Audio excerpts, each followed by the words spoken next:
Hey, it's Tom with Buzz to Be. I hope you're buzzing to be the very best you possibly can each and every day. You know, this year has been a little bit of a difficult year, and I have had some folks that have either talked to me on the phone or I've seen out and about, and they've said, you know, Tom, I just don't have a lot of space, and they're kind of wondering what they can do to attract butterflies. And I wanted to be able to show you just a couple plants today that I think are essential to any butterfly garden, and you can start with these plants very easily at your local nursery or at one of the big box stores. You can pick these plants up, and then it would help you kind of get started with attracting butterflies to your yard. So if you want to come with me, we're just going to go for a short walk, and we're going to walk over to the butterfly garden, and I'm going to get showing you a couple plants.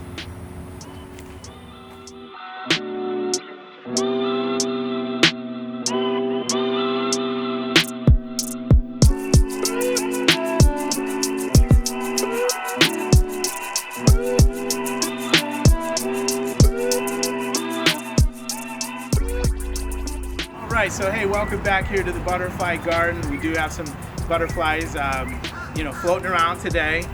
Boy, as it gets hot out though, I've noticed that during the middle of the day there's a little bit less of butterflies in the gardens.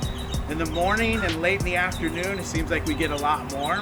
But anyways, so here's the plants that I wanted to show you. If you're thinking about taking a small piece of your property and you want to put some plants in there to attract butterflies, there's a couple plants that are really good for that. Number one, the first one is the milkweed. And I'm sure you've probably heard of the milkweed. You see it's got a little flower on it. This is a scarlet milkweed. And there's different types of milkweed. So right now in our garden we have about 18 or 19 milkweed plants. A couple of them are different, so I'm going to show you two more, and then this way you can kind of get an idea. Now the milkweed here's the thing, these are low maintenance. These are going to attract the monarch butterflies. As you see, there's one there right now. So the monarch butterflies are going to come in, and this is the only thing that your monarch will go to. So if you like monarch butterflies and you want them in your yard or to come to your garden, you need to plant milkweed. So if you follow me over, we're going to go over to another one. And this is a new milkweed that we have gotten. And it's actually used for either shadier situations or more up north. But we're going to see how it does here. So this is this milkweed right here. This is a milkweed that you would use up north. It's for hardy locations. Now, I don't want to offend anybody. This milkweed here is called the family jewels, and it's because they have the little ball right here, or it's called hairy balls milkweed. You can look it up, and it actually is the name of the milkweed. So anyways, this milkweed here though should get really big, and even when the weather cools off, this milkweed should keep producing so that the butterflies can go to it, the monarchs can go to it, and they can eat the leaves, and it'll help them. Now, I'm going to take you over to one other milkweed. This is it's not the most beautiful milkweed, but it's one of my favorites, and it produces a lot. It's my go-to. When all of the rest of the milkweed is gone, this is where I transfer the caterpillars to.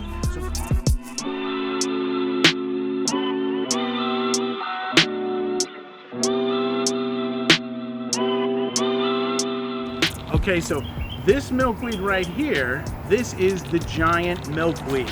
Now, I love this milkweed plant. It's probably not respected enough, but when all else fails and you don't have other milkweed because maybe the monarchs have already eaten it, the giant milkweed is here for you. This one leaf right here will take care of a caterpillar. So we could put 30 caterpillars on this milkweed. As you see, it's taller than me. And I do like it. It does have a little bit of a flower, so that's pretty neat. But now what we're doing is you can take pieces of this milkweed and you can put this in dirt and it will actually root for you. So we now have milkweed in we have the giant milkweed in 4 different locations divided up amongst this area so that, you know, they're not all together. But we do have 4 of the giant milkweed, and then again, like I said, we have about 17 of the other milkweed. So that's plant number 1. If you want to attract monarch butterflies to your yard, you need milkweed. There's different varieties. Now, one last thing I want to say to you. If you can, try to make a connection with a local grower that does not use a bunch of chemicals or pesticides on them. If you just go to one of the big box, if they can't guarantee that to you, you plant in your yard, you might be causing more issues to your to the butterflies. You know, what I tend to do is let stuff sit for a couple weeks before I put it out into my garden. So now, what we're going to do right now is we're going to go over to plant number 2. And this is one of my favorites, and it is big. So, you know, we're going to go over to that plant right now. Plant number 2. Now, we just covered milkweeds. Those will cover your monarchs. Plant number 2 covers a couple different butterflies. So I highly suggest this. And right now, so let's just talk about this. So, you know, people are watching their money. So if you just want to get the regular milkweed, that is going to be about $5.95 for a plant. So if you're going to buy, you know, 3-4 of them, yeah, it's going to cost you 20 bucks. The giant milkweed, if you get one when it's starting out small, maybe 2-3 feet, that's going to run you probably about $15. So right now the cost isn't all that bad. Now the next one I want to show you, we only have 2 plants. It's all you need. It attracts tons of the Gulf futilary butterflies, the zebra longwing. So this one actually attracts 2 different butterflies. So let's just take a look at this one. It's right here. This is the purple passion vine. It's one of my favorite plants. It is beautiful. It has all these different flowers that come out, and they're just, to me, they're just so cool. They're so elegant. Now, this one right here, what ends up happening is you see over here where you got bite marks on some of these. We probably had about 30 different 30 caterpillars on here.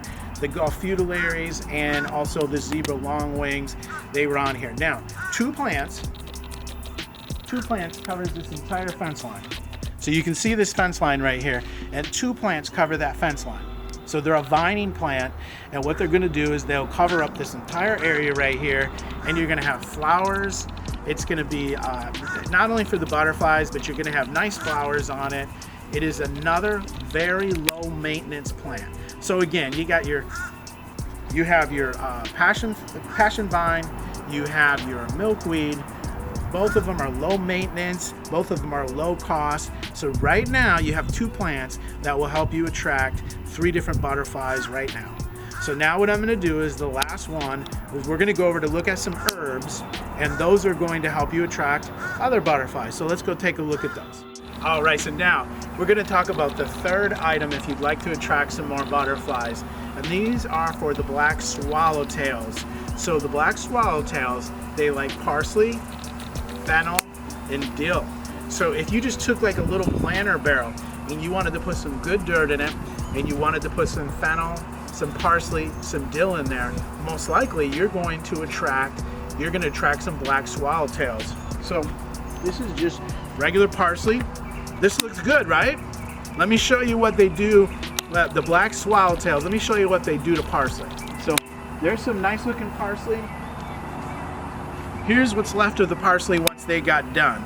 So we probably had 7 or 8 different parsley plants. Now, what I've done is I've relocated these from the garden area into a planting and put some great soil in with it so that hopefully these will come back and I don't have to go and repurchase them. Lastly, this is some dill. Right now they have eaten all of the fennel and all of the dill. So now I'm starting to replant new dill. You know, just to kind of recover what we had spoken about. We're speaking about trying to attract butterflies without spending all kinds of money on other plants, and just going with 3, 4, 5 different plants to try to help you attract butterflies to your garden. So again, last thing, we got milkweeds, we got purple passion vine, and we have some herbs. That's it. And all of a sudden, you'll notice that you'll start getting some butterflies coming to your yard. Now listen, Buzz to be your very best. Thank you so much. I hope that you put a little garden in to help our butterflies, and I think that would be awesome.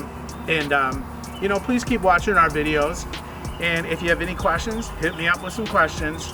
But also, don't forget, please subscribe to our channel. That would really make us feel happy that we're giving you some good information. So thank you so much. Have a great day. Bye-bye.